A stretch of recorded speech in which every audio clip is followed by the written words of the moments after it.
Okay, so the first question, if you can find it, it's in the top right corner. It's 2 plus 3 to the second power plus 6 times 4 plus 5. I want to go through one question where we're now involving parentheses and exponents. I'm going to start out and I'm going to do, take a look at the parentheses, write that answer down. I'm attaching the exponent to it.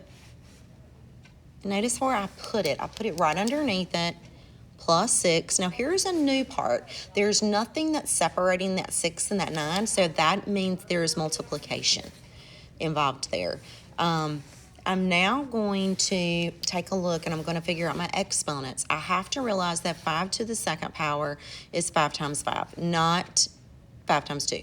That's 25 plus 6 times 9.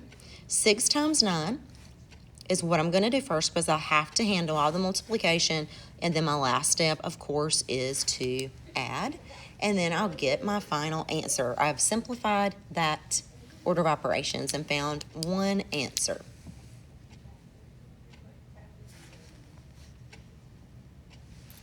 Crossed out things as I did them. Okay, and then I'm just going to look at another question. When I look again, this one is in the bottom left corner on the same page. It is 4 to the second minus 4 plus 3 to the second.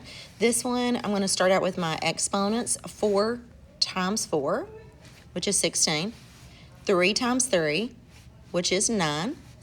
And then I'm going to write in my minus 4, my plus 9. And I want to emphasize again that when you have addition and subtraction, it's not always addition that you do first. It doesn't matter. You have to do whatever comes first. As long as it's addition and subtraction, do what comes first. That would be the subtraction, okay, because it's in front.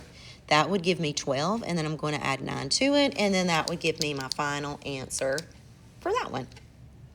Make sure you mark both of your answers on the video.